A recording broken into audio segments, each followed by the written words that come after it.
जहां गणेश प्रगटे थे, जहां गणेश का जन्म हुआ था,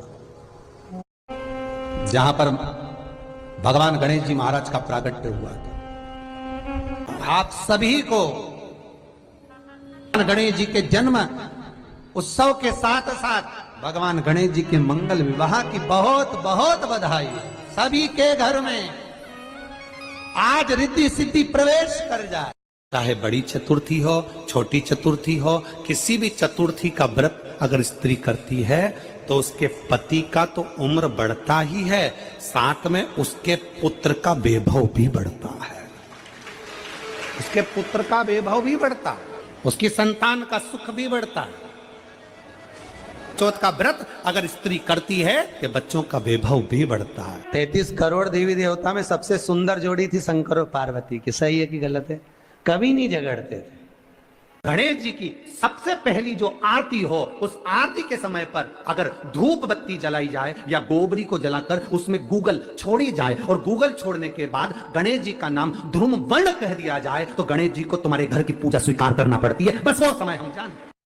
आप भगवान गणेश के जन्म का कारण समझ लेना, बहुत ध्यान से सुनना, बहुत भाव से श्रवण करना। पार्वती, हे जगत जननी, हे जगदम्बा, इन राक्षसों के संहार का एक कारक बन सकता है कि ये जो कर्म करें उस कर्म में कोई रोक लगा दे, उस कर्म में कोई विघ्न डाल दे। और यदि कोई विघ्न डालेगा तो इनका जो किया हुआ कर्म है वो अपने आप नष्ट हो जाएगा। पार्वती जी, मैंने लक्ष्मी से कहा, मैंने ब्रह्माणी से कहा, मैंने इंद्राणी से कहा, सबसे भी नहीं कराया, पर कोई ऐसे बालक को प्रकट नहीं करना चाहती कि जो विघ्न डाल सके।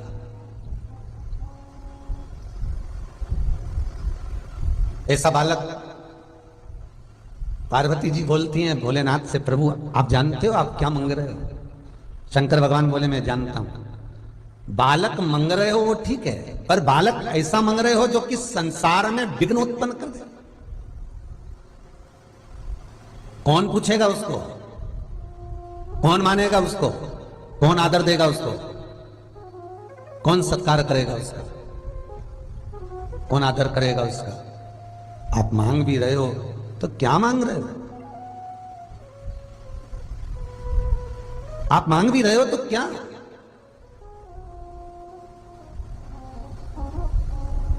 पार्वती, तेरे सिवाय कोई यह कार्य नहीं कर सकता, ये मैं जानता हूं, ठीक है। तो शिव महापुराण कहती है वो उत्तराखंड में हिमालय पर पर्वतों की कंदरा में माता पार्वती उस काशी का निर्माण, ठीक है, काशी का निर्माण भगवान शंकर को हृदय चित्त धारण कर कर, शंकर की चित्त वृत्ति को शिवलिंग स्वरूप को अपने हृदय में धारण कर कर, हाथ में भगवान शंकर का शिवलिंग स्वरूप लेकर माता पार्वती ने हजारों वर्ष तक उस गंगा की गोद में, उस यमुना की गोद में तप किया। हजारों वर्ष तक तप किया। आपसे केवल एक वर चाहिए। शंकर जी बोले बोलो क्या चाहिए? पार्वती कहती है बालक को प्रकट मैं करूंगी, मेरा बालक जगत में विघ्न डालेगा इन राक्षसों के कार्य में, पर उसका नाम बिगड़ना नहीं चाहिए, जगत में वो पूजा जाए, क्योंकि मैं जन्म दे रही हूं उसको, मैं प्रकट कर रही हूं उसको। नहीं तो दुनिया के लोग कहें बताओ माता पार्वती के तन से जो बालक प्रकट हुआ था वो विघ्न डालने वाला, लोग उसको पूछे ही ना, लोग उसका स्मरण ही ना करें। ये भगवान के गणेश के प्रागट्य की कथा है कि उनका प्रागट्य क्यों हुआ, किस लिए हुआ, किसके लिए हुआ, कारण क्या था, किस कारण से।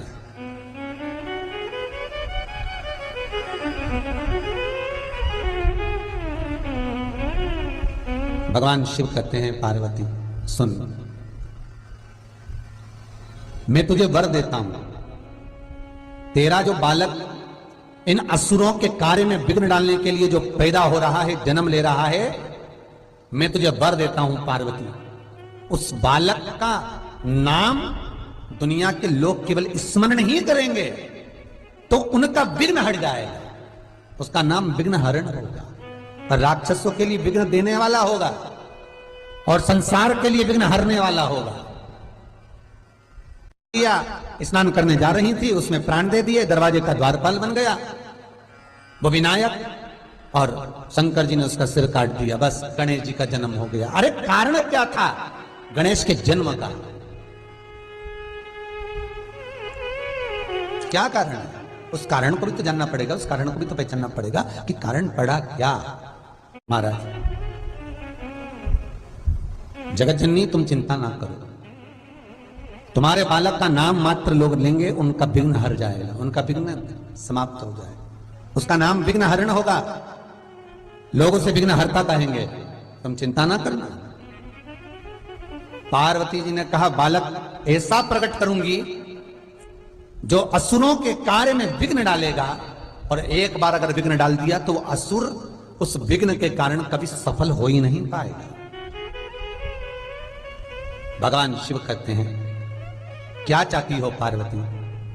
पार्वती जी कहती हैं मुझे यहां गंगा के पावन तट पर जो मैं तप करने के लिए बैठ रही हूं, गंगा की स्थली पर जो मैं तप करने के लिए बैठ रही हूं, गंगा का जो मैं स्मरण करने के लिए यहां बैठी हूं, मेरे शरीर पर गंगा, यमुना, सरयू, नर्मदा, क्षिप्रा, जितनी भारत की भूमियों पर इन नदियों का उद्गम हुआ है, जितने भारत की भूमि पर ये नदियां बह रही हैं, इन नदियों का भी तेज पुंज मेरे शरीर पर आना चाहिए। शिव करुणा सागर, त्रिकालदर्शी, मेरा कैलाशी, मेरा अविनाशी, मां जगतजननी जगदम्बा से कहते हैं कि इस भूमि पर बैठकर तुम तप कर रही हो, और तुम्हारे शरीर से जो बालक प्रकट होगा वो विघ्न असुरों को देगा और संसार के विघ्न को हर लेगा। इसलिए भगवान गणेश का एक नाम मंगल मूर्ति है। शिव पार्वती से कह रहे हैं तू बैठकर तप कर। हजारों वर्ष तक माता पार्वती जी ने तप करा ऐसा पुत्र प्राप्त करने के लिए जो असुरों के कार्य में विघ्न डाल दे और जगत के विघ्न को हर ले। वह विघ्न अधिपति मेरा भगवान श्री गणेश प्रकट हो, उसके लिए मां पार्वती तप कर रही है, साधना कर रही है। हजारों वर्ष मां के तप में निकल जाते हैं।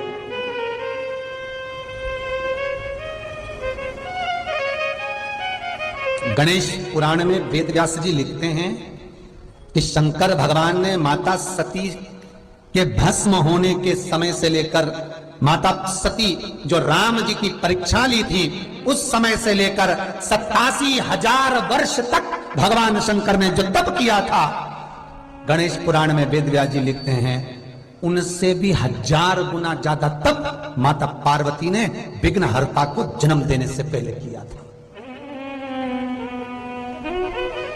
1000 शिव का स्मरण करती हैं, तप करती हैं, साधना करती हैं। हजारों वर्ष निकल गए, हजारों वर्ष, और माता के शरीर पर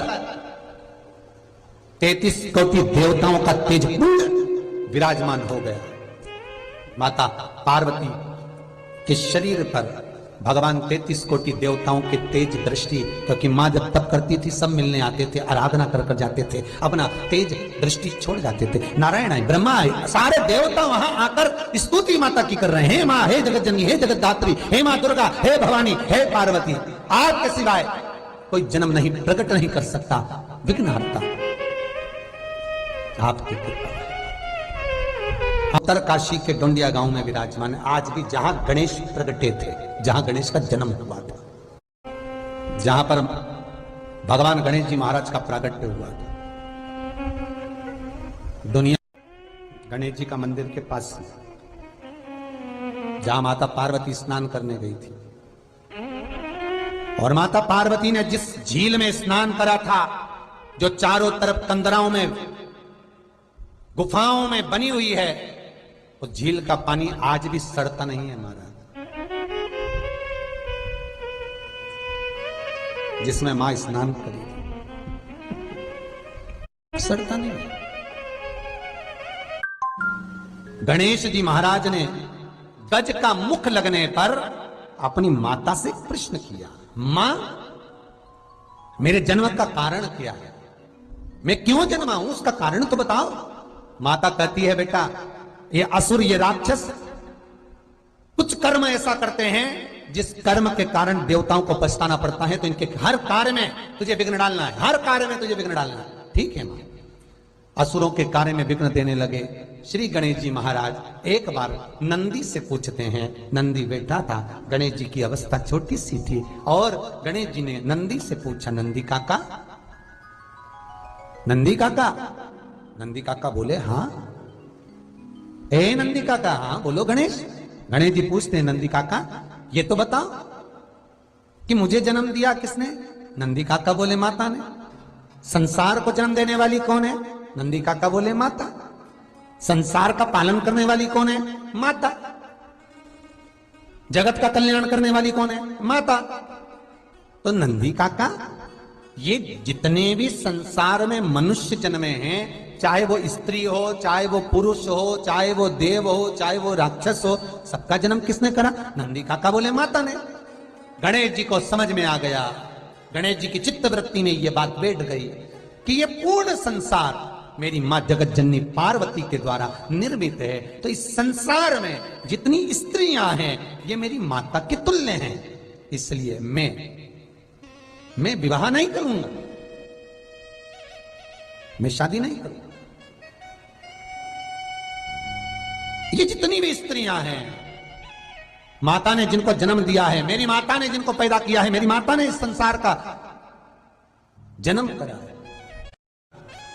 और श्री गणेश जी महाराज लंबोदर, वक्रतुंड गंगा के घाट पर पहुंच गए और गंगा के घाट पर गणेश जी महाराज तप करते, साधना करते। जो साधना में श्री गणेश जी महाराज गंगा के घाट पर बैठकर तप कर रहे थे, गंगा के घाट पर बैठकर जो गणेश जी महाराज साधना कर रहे हैं, तप कर रहे हैं, साधना में डूबे हुए हैं श्री गणेश।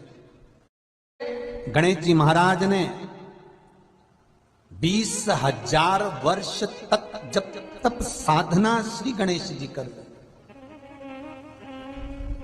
हजारों वर्ष की साधना जब गणेश जी महाराज की हो गई, तब राक्षस कुल में जन्मी वृंदा,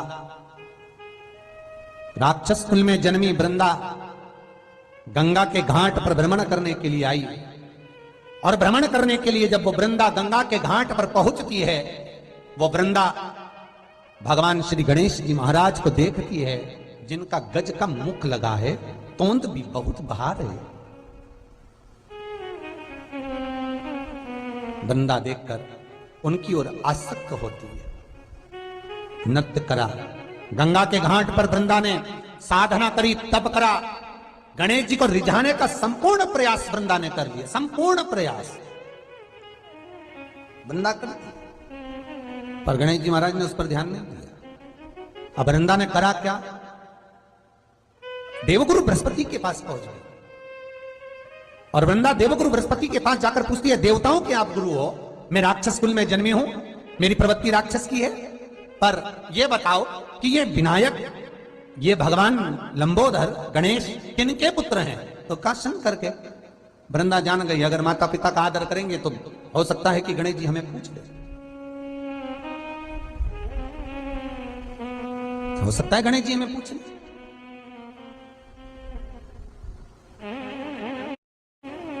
महाराज वृंदा ने गंगा के घाट पर एक शिवलिंग का निर्माण करा। शिवलिंग का निर्माण वृंदा करती है और पार्थिव शिवलिंग का निर्माण कर कर वृंदा गंगा का जल शंकर पर समर्पित करती है। वृंदा ने खूब किया पर गणेश जी नहीं माने, श्राप दे दिया। वृंदा कहती है, मेरा श्राप है, तुम एक शादी के लिए मना कर रहे हो, तुम्हारे 2 मंगल विवाह होंगे। गणेश जी कहते हैं, वृंदा बिना सोचे समझे तूने मुझे श्राप दिया है, मैं तुझे श्राप देता हूं, तू तुलसी का पौधा बनेगी और मेरे सामने कभी नहीं आएगी। एक शंकर जी, एक गणेश जी, ये 2 देवता ऐसे हैं जिन पर तुलसी नहीं चढ़ती है, उनके भोजन में कभी तुलसी नहीं जाती है। इनकी भोजन की थाली में कभी तुलसी नहीं रहती। शंकर को तो फिर भी बैकुंठ चतुर्दशी के दिन रात्रि को 12 से 4 के बीच में तुलसी चढ़ भी जाती है, पर गणेश जी को तो वो तुलसी चढ़ती ही नहीं है। गणेश जी को समर्पित करना है तो शमी पत्र समर्पित करो, बेल पत्र समर्पित करो, दुर्वा समेत समर्पित करो, पर तुलसी नहीं। गणेश जी को, गणेश जी की साधना को तोड़ दिया, तब साधना गणेश जी की टूट गई। गणेश जी कैलाश पर चले गए। समय आया, प्रजापति विश्वरूप विश्वकर्मा की धर्म पत्नी कंचना, रिद्धि सिद्धि की मां। गणेश जी के ससुर और सास का नाम आप बहुत ध्यान रखकर रखना, कंचना देवी। प्रजापति विश्वरूप विश्वकर्मा की धर्म पत्नी कंचना देवी। एक बार भगवान शिव का स्तमन कर रही थी, बैठी थी, और भगवान विश्वकर्मा जी से उन्होंने पूछ लिया, प्रभु मेरी चित्त वृत्ति में मैं इतना सा चाहती हूं कि मेरे तप बल से, मेरी साधना से, मेरे शरीर से, मेरी तप साधना से जो कन्या जन्म ले वो जगत का भरण पोषण करने वाली हो, जगत का लाभ देने वाली, भरण पोषण करने वाली हो, ऐसी कन्या मेरे द्वारा प्रकट। माता कंचना रिद्धि सिद्धि की माता खूब तप करी, खूब। उसके लिए कंचना तप कर रही है, और उधर ब्रह्मा जी ने सरस्वती को भेज दिया भगवान श्री गणेश जी की बुद्धि को फेरने के लिए। गणेश जी के जन्म के समय पर सारे देवी देवताओं ने आकर गणेश जी को वर दिया था। सारे देवताओं ने, सारी देवियों ने, सब ने आकर वर प्रदान करा।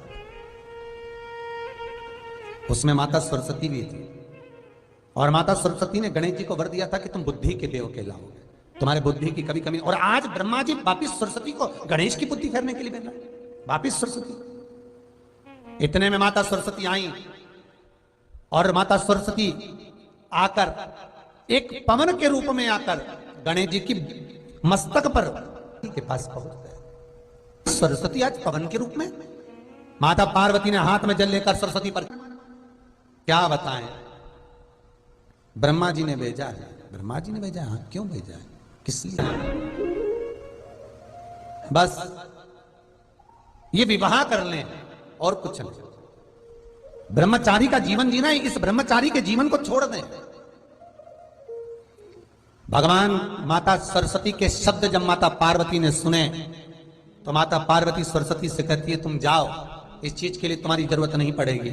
माता सरस्वती के जाने के बाद माता पार्वती ने गणेश को गोदी में बिठाकर कहा, लालन सुनो गणेश। गणेश जी बोलते, मां बोलो, क्या बात है? सुन बेटा,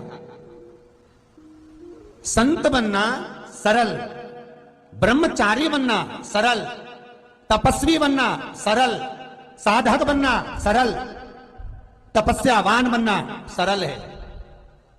गंगा के घाट पर बैठकर तप करना सरल है, नर्मदा सरयू यमुना के घाट पर बैठकर साधना करना सरल है, पर गणेश एक श्रेष्ठ गृहस्थी बनना कठिन है। ये स्वयं माता पार्वती श्री गणेश जी महाराज से कह रही है।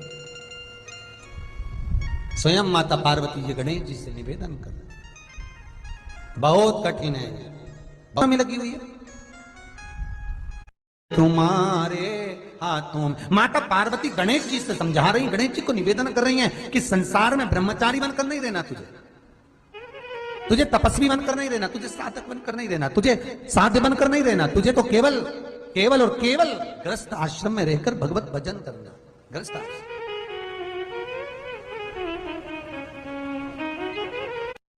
अब माता पार्वती ने पुत्र की बुद्धि को ऐसा कर दिया कि तेरा विवाह होना जरूरी है, पर माता पार्वती के मुख से एक शब्द निकल गया। माता पार्वती के मुख से एक शब्द निकला, अब विवाह करूं तो करूं किससे, ये सोच रही है माता पार्वती। तो गणेश जी बोले, मां तू मेरे लिए कह रही कि विवाह किससे करूं? ऐसा कौन है जो अपनी बेटी मुझसे नहीं भी आएगा? पीछे से नंदी बोला, हाथी का मुंह लगा है और तोंद का ठिकाना नहीं है, कौन लड़की देगा? लड़का भी तो दिखने में अच्छा होना चाहिए। गणेश जी बोले, हाँ ये भी बात तो पक्की है। गणेश जी भी नंदी से बोले, नंदी काका सुन लो, आज मेरी मैया ने कहा मुझे ब्याह करना है और कोई मुझे लड़की नहीं देगा मेरा स्वरूप देखकर, तो मैं भी किसी की यहां शादी नहीं होने दूंगा। जब तक मेरी नहीं होगी मैं किसी की नहीं होने दूंगा। अब गणेश जी तो बड़े उपद्री, अब सारे देवताओं में इनको पद मिला है गणाधिपति गणेश का, मतलब प्रथम गिनती में यही आएंगे। सबके यहाँ देवताओं की पूजन होगी तो पहले इनको पूजा जाएगा।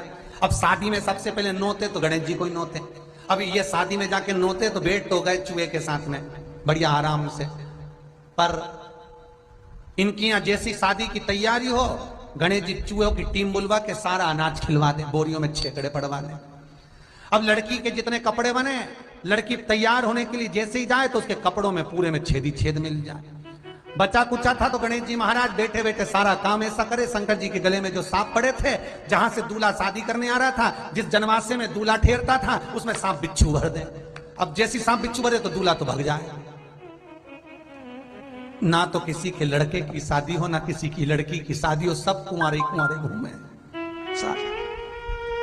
अब सारे जगत के कुंवारे छोरा और छोरी घूमे तो माता ब्रह्माणी के पास में पहुंचे, और ब्रह्माणी के पास जब इंद्रदेव जाकर पहुंचे तो इंद्राणी और इंद्रदेव ने कहा, मां ब्रह्माणी कुछ करिए। ब्रह्माणी बोले क्या करना है, तुमने सारे कुंवारे पैदा कर दी। भगवान माता सरस्वती बोले सबकी लेखनी लिखी, सबकी शादी होगी, सबकी लड़के सबकी लड़की, सबका शादी का ब्याह का लिखा है, फिर कुंवारे कैसे रह गए? तो के बस वो एक ही विघ्न डाल रहा है, कौन? वो गणेश। उसकी शादी नहीं हो रही तो किसी की नहीं होने दे दिया। क्या आपके छोरे को समझाओ, पुत्र को समझाओ। भगवान गणेश जी को बुलाए, गणेश इधर। हाँ पिताजी। क्या कर रहा है? गणेश जी बोले कुछ नहीं, सबके यहाँ शुभ कार्य में जाता है। हाँ पिताजी खूब प्रेम से जाता हूं। अच्छा, खाता पीता है? हाँ खूब बढ़िया, चकाचक लड्डू मोदक सब खाओ। तो उनके घर में शादी क्यों नहीं होने देता? गणेश जी बोले मेरी नहीं हुई तो मैं कौन हूं? शंकर भगवान बोले बेटा ऐसा कोई होता है कि तुम्हारी शादी नहीं होगी जब तक तुम किसी की बारात में नाचोगे ही नहीं? नहीं नहीं, हम तो बस पिताजी। इतने में पार्वती जी बोली, सही तो कह रहा है, पहले उसी की तो होना चाहिए। सबके यहाँ शादी में सबसे पहले वही जाए, उसी की नहीं हो तो कितना बुरा लगे ना।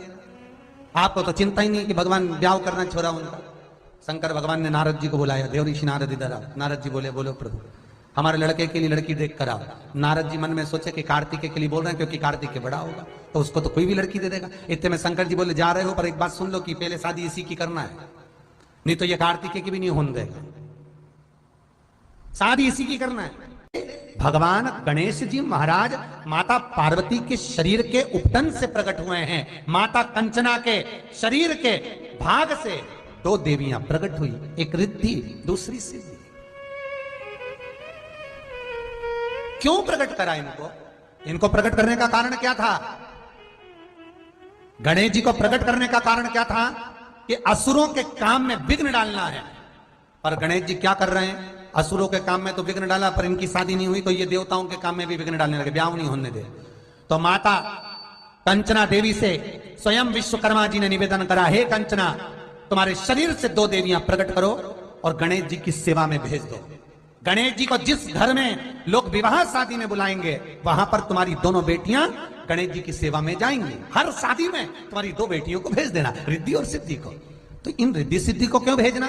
तो कंचना देवी जब गणेश जी अपने चूहों को, अपने गणों को आदेश करेंगे कि जाओ शादी में विघ्न डालो, तब तुम्हारी रिद्धि सिद्धि गणेश जी की ऐसी सेवा करे, ऐसी सेवा करे कि गणेश जी की दृष्टि काम बिगाड़ने में जाए ना और तुम्हारी देवियां काम सवार दे। बस इतना सा काम तुम्हारी देवियों को करना। गणेश जी का जन्म हुआ था असुरों के कार्य में विघ्न डालने के लिए, देवताओं के कार्य में विघ्न डालने, शादी नहीं होने देनी। रिद्धि सिद्धि का काम है कार्य को सफल करना। तो गणेश जी की सेवा में रिद्धि सिद्धि पहुंच गई।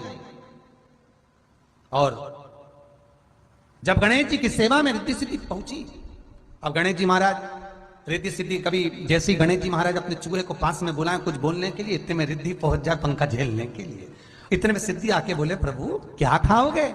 गणेश जी बोले मोदक। सिद्धि जाए मोदक लेने, इतने में रिद्धि चरण दबाए। रिद्धि चरण दबाए तो गणेश जी का ध्यान चूहों पे जाए नहीं, और जिसके यहाँ शादी थी उसके मंगल ब्याह बड़े प्रेम से हो जाए। गणेश जी जब घर आए तो चूहे बोले प्रभु आज तो काम नहीं बिगाड़ा अपन। गणेश जी बोले ये रिद्धि सिद्धि बहुत चतुर है, ये काम नहीं बिगाड़ने दे रही। कहां है रिद्धि सिद्धि? बुलाओ उनको। बुलाया रिद्धि सिद्धि को। गणेश जी ने कहा हे रिद्धि सिद्धि सुनो, मैं तुम्हें श्राप देता हूं। इतने में तो तुरंत कंचना देवी सामने प्रकट हो गई और माता कंचना देवी आकर बोली, प्रभु श्राप मत देना मेरी बेटी को, इनको श्राप नहीं दीजिए। क्यों, किस लिए ना श्राप दूं मैं? कंचना कहती है, प्रभु श्राप ना दीजिए, मेरी बेटियां श्राप के योग्य नहीं है। ये तो देवताओं का हित कर रही हैं, ये तो देवताओं का कल्याण कर रही हैं, आप इनको श्राप ना दीजिए। प्रभु भगवान गणेश जी ने कहा, कंचना देवी तुम्हारी इन बेटियों ने मेरे साथ गलत कर्म किया, मैं जहां पर विघ्न डालना चाहता हूं यहां बीच में आकर ये अपनी दृष्टि से, अपनी सेवा से मुझे विचलित कर देती। प्रभु क्षमा करना, अब ये आपको कभी कष्ट नहीं देंगे, ये तो जगत के कल्याण के लिए सेवा करने आई थी, आप बोलते हो अब नहीं आएंगे। भगवान गणेश जी जब घर पहुंचे, मां जगत जननी पार्वती ने शंकर जी से कहा विवाह करना है गणेश का। देवर्षि नारद गए, सीधे पहुंच गए प्रजापति विश्वरूप विश्वकर्मा के पास में। महाराज आप मौन बैठे हो, क्या बात है? विश्वरूप विश्वकर्मा जी बोले, बेटी को ब्याह करना है, कोई लड़का बताओ। देवर्षि नारद बोले, कैसा लड़का चाहिए? जो बैठे तो लगे कि जमाई बैठा है। ओहो, भगवान बोले बिल्कुल ऐसा ही है, एक बार बैठ गया तो उठता ही नहीं है 10 दिन तक।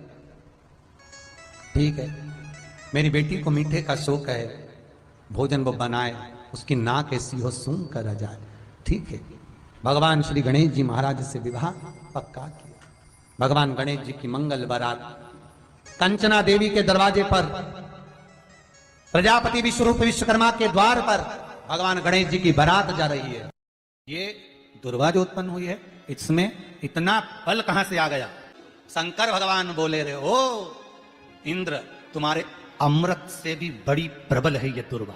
जिस समय पर अमृत का कलश निकला, उस अमृत के कलश को देवता लेकर जा रहे थे, ले जाते राक्षसों से छुड़ाकर सबसे पहले इन्होंने समुद्र के किनारे पर इसको छुपाया। उस जगह पर भगवान विष्णु की जंघा के रोम पड़े थे जिससे दुर्गा उत्पन्न हुई थी। उस दुर्गा पर इस कलश को रखा, रखते ही एक देवता ने उसके उठाकर देखना चाहा तो उसमें से थोड़ा सा भाग अमृत का नीचे गिर गया जो दुर्गा पर पड़ गया। और आगे गए, फिर इसको छुपाया, वहां भी दुर्गा थी, फिर और आगे गए, वहां भी दुर्गा थी। सुनिंद्र, तेर को जो अमृत मिला तूने एक बार में पिया, ब्रह्मा को जो अमृत मिला वो ब्रह्मदेव ने एक बार में पिया, वरुण को जो अमृत मिला वो एक बार में पिया, पर इस दुर्वा को जो अमृत मिला वो 5 बार मिला। इसलिए पंच दुर्वा लेकर तू गणेश के पास जा और उसको दे, क्योंकि ये 5 अमृत के कुंड से भी प्रबल है। ये 5 अमृत के कुंड से भी प्रबल है, लेकर जा तू ये दुर्वा। और इंद्र ने दुर्वा दी, गणेश जी को खिलाई। जैसे खिलाई, गणेश जी के भीतर की जो अग्नि थी वो समाप्त हो गई।